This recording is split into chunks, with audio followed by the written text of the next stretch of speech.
Hello boys and girls. Today we're going to discuss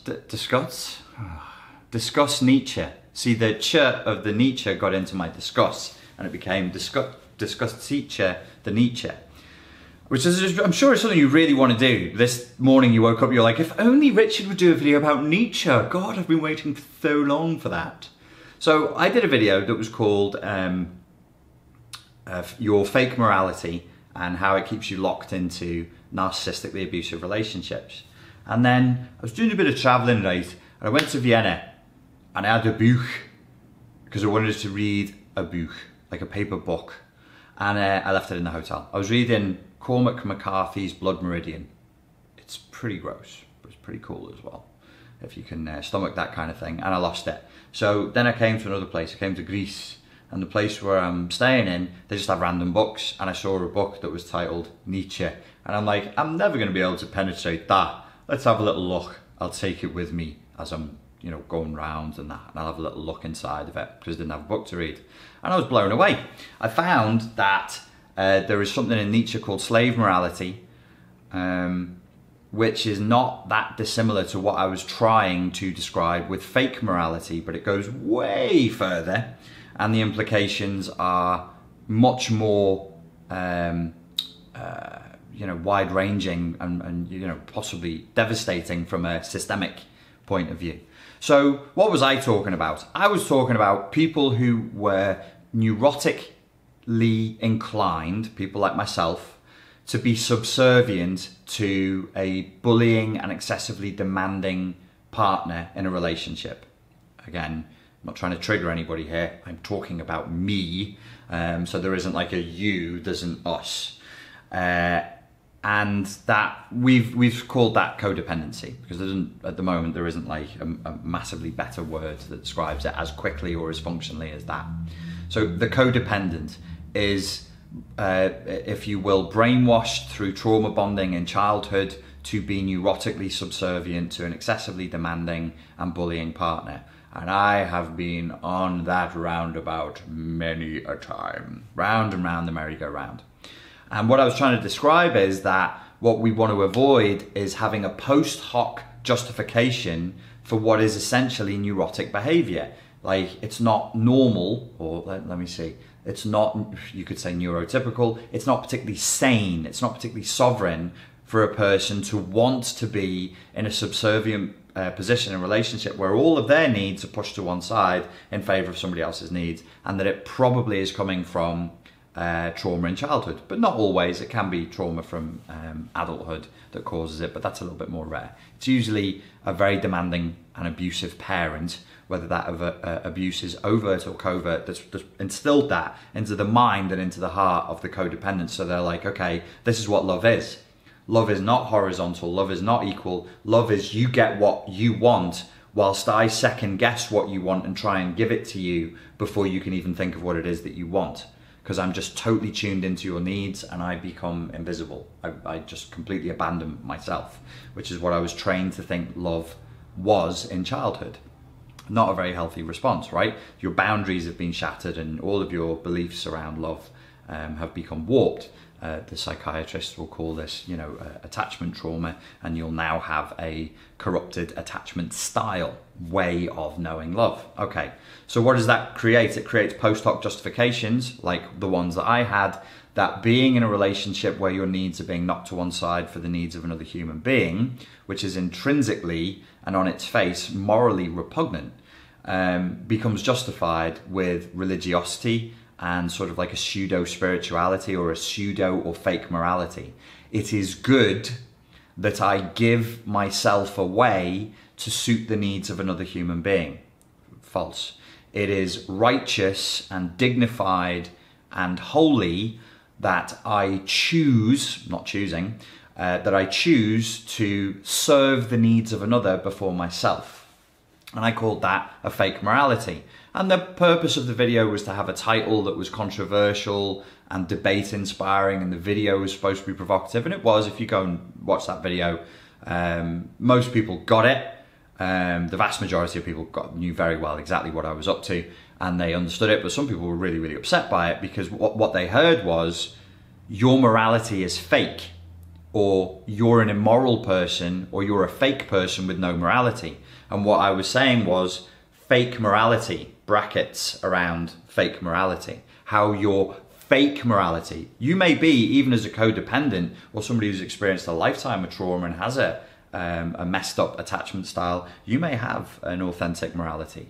As far as speaking, my personal experience for speaking to clients goes, there is genuinely a moral system there, but that moral system ceases to apply in the area of love and relationships, or in some other trigger area in that person's life. So you can have a person with an ideology and a moral system and beliefs and a map of reality, and these are my objectives and this is what I'm going to do, and they're absolutely that in every area of the circle of their life, apart from this one area of the circle over here where there's a break in the boundaries, which is love, which is their attachment style. So they absolutely believe in personal freedom and sovereignty and moving forward for the self, and they believe that that's a dignified and righteous thing to do.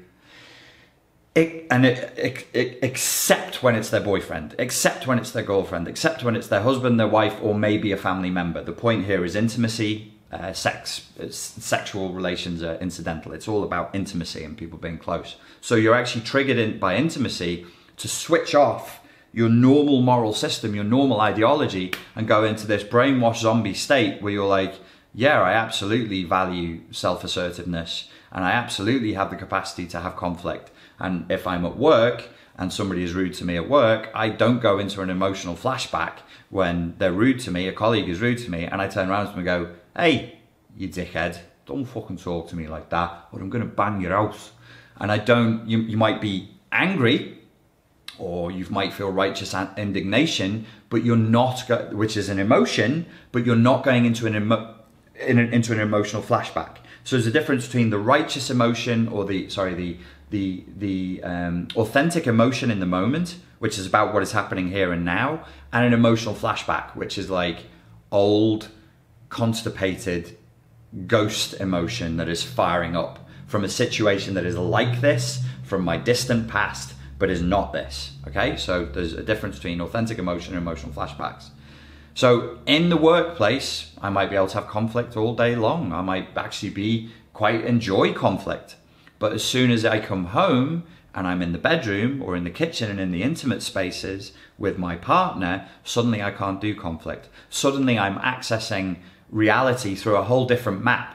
So I have two maps. I have the normal way that I do reality with people who are not my girlfriend, who I'm not sexually intimate with, and then I have a different way of doing reality with somebody who I am emotionally vulnerable with. Okay, so that's how the fake morality shoots in. It's like a pseudo slave brainwashed way of thinking about the world. That was the fake morality that I was trying to point out.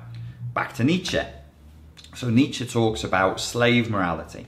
Slave morality is not a moral system that exists on its own. It is a moral system that exists in opposition to master morality. And the opposition, this is a phrase that I've heard bandied about in philosophy for a couple of years, but I never really knew what it was, is resentment, but said in French, which is ressentiment. So ressentiment is different to resentment because ressentiment apparently implies that you have identified an enemy and they become the sole source of all of your pain and all of your suffering, and then you target them. So it's a little bit more involved than just resentment. Which philosopher came up with it first? I don't know. Nietzsche uses it. So back to slave morality and master morality. I wrote down in my squiggly handwriting some things. So Nietzsche started with something called master morality, which is here, right? Master and slave. Master, slave. The master says strength is good. Self-individuation, independence, sovereignty, the will to power is good. And this is important. This word here, good, implies value. And let's just shelve that for a second because I'll come back to it in a minute. The master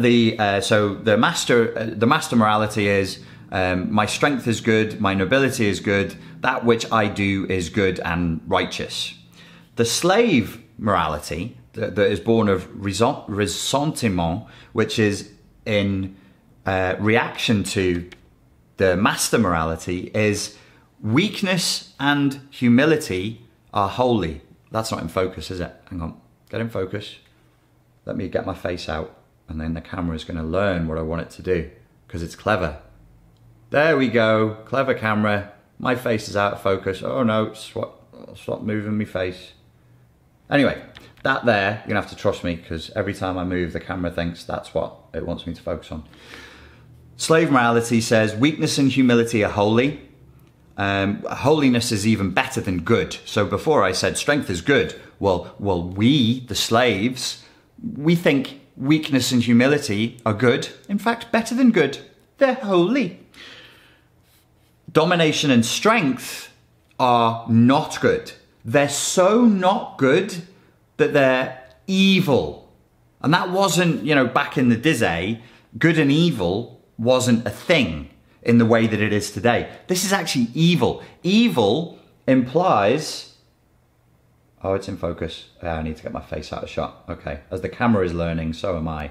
We're learning together, aren't we, camera? It's actually sinful, which means it gets you kicked out of heaven and the afterlife. So it's actually a perversion.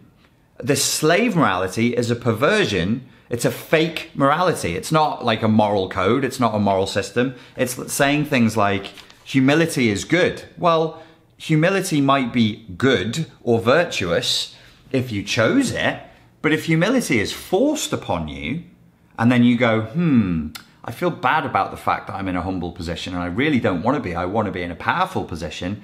What can I do about this? I know, I'll reframe it so that the situation I'm already in is the best one.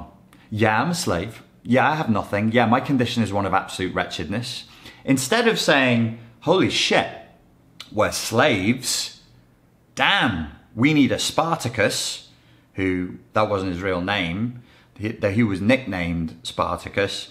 Some people say because he came from Sparta, and some people say just because he had a Spartan attitude.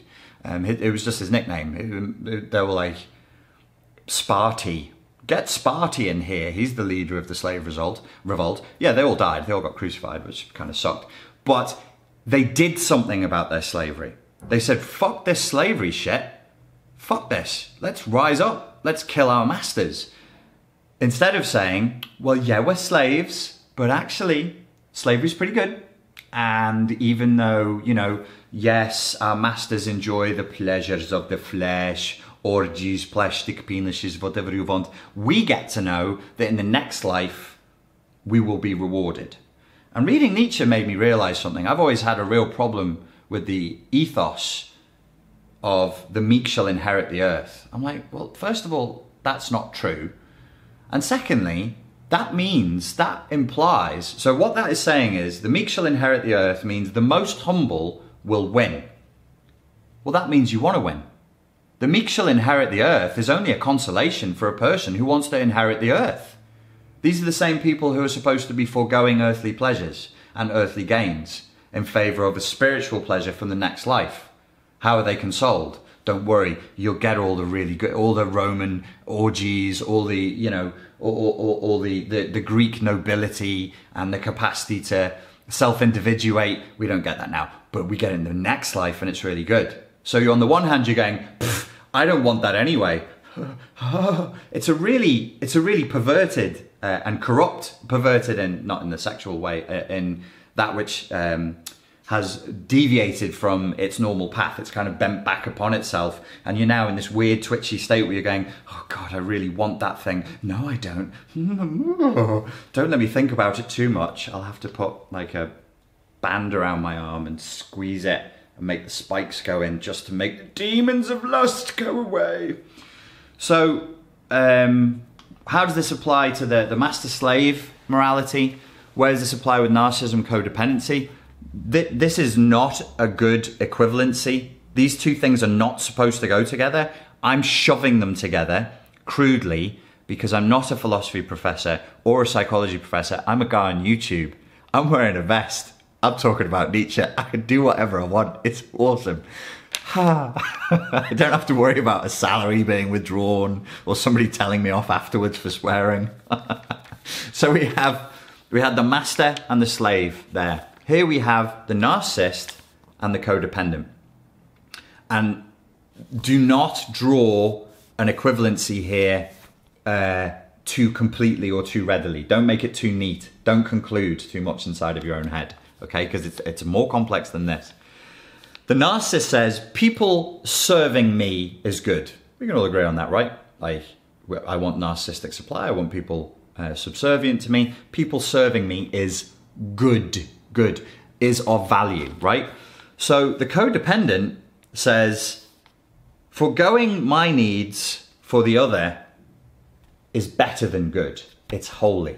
Because I'm a Buddhist, I'm going to let you walk all over me because I don't have an ego. Because I'm a good Christian, I'm going to let you be abusive to me and I'm going to turn the other cheek. Because I'm a good Muslim and I believe that this is the right way for a good Muslim to act, yes, I will let you behave badly, but in the eyes of God, eventually it will be seen that blah, blah, blah, blah, blah, blah, blah, and I'll be rewarded in paradise.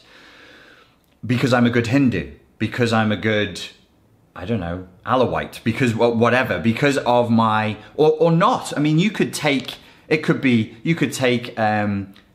this is how clever the human mind is. You could take Nietzschean philosophy and say, because I'm a good Nietzschean, I believe in eternal recurrence, and so therefore I'm going to let you get away with this and I'm going to serve your needs. Because I believe in Stoicism, because I believe in Platonism, I'm going to let you get... We can always post hoc justify it, but the point here, Nietzsche is not saying, people get this wrong, they think he was saying slavery bad, master good.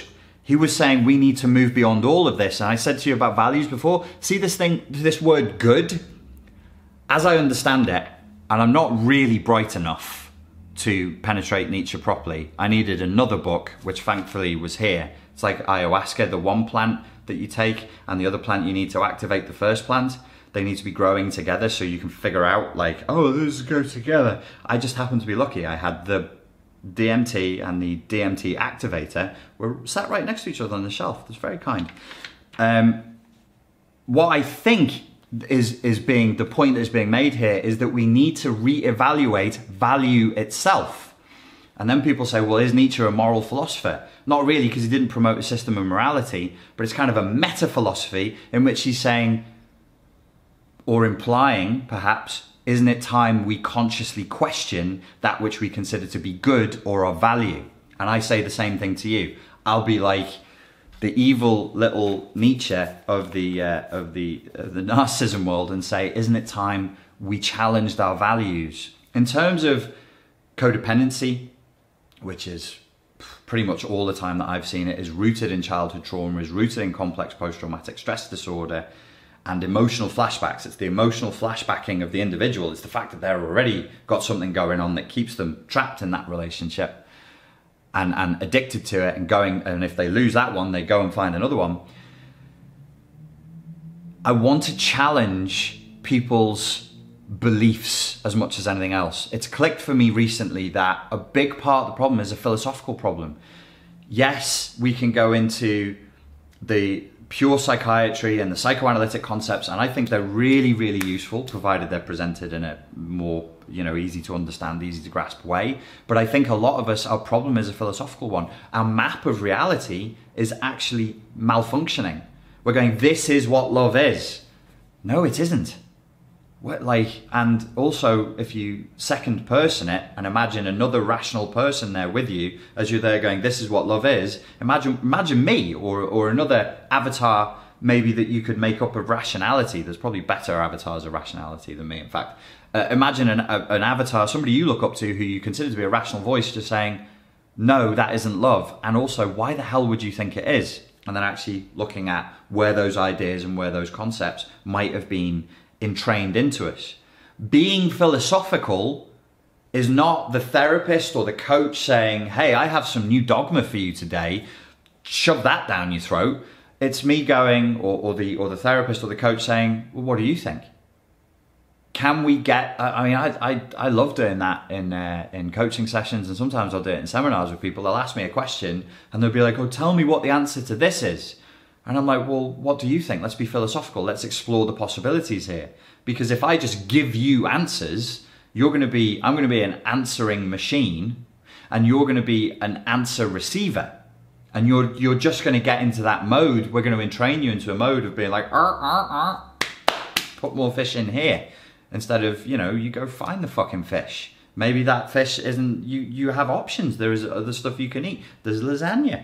You could eat lasagna. I don't fucking know. You don't gotta eat fish all day. So you actually start to create options for yourself when you can be philosophical and go, hey, maybe what I'm believing to be true about the situation is actually holding me in place. And if I have a sense of humor, a sense of curiosity, and the capacity to be philosophical, what does being philosophical mean? You just go, what do I believe to be true about the situation? And how do I know that that thing is true? Has there ever been any set of circumstances that I've seen where that is not true about the thing that I'm believing to be true? You'll always find its opposite somewhere if you look hard enough. And can that be useful? So I just thought that would be a cool thing to talk about, to reflect on the master-slave morality of Nietzsche. Oh, by the way, I have a lot of people who are Christians who are followers, and they think he was a pure critic of Christianity. He was a critic of the churchmen and of Paul, but as I understand it, less a critic of the character of Jesus Christ, who he saw as being rebellious and life-affirming. Nietzsche likes that which is life-affirming, as I understand it, but really doesn't like stuff that's life-denying. He doesn't like lies. He likes honesty. He likes clarity. And the passive-aggressive reframing of an awful situation, because to be enslaved, to have been raised into slavery, Richard said, looking into the camera, staring into it, to have been raised into slavery by generations of slaves would suck, right? So instead of telling ourselves, hey, that's great that we're slaves, it's more dignified to be a slave. The meek shall inherit the earth. That which is wretched and poor is holy and close to God, and that which is empowered is evil and destined to burn in hell. It all happens in the afterlife. Do we get to see that? No, you'll be dead. But trust me, it's real. It's a corruption. It's a vile corruption, and possibly not what the original spirit of that particular religious movement was. Not that I'm going to sit here and defend Christianity. I'm just saying that's what Nietzsche said.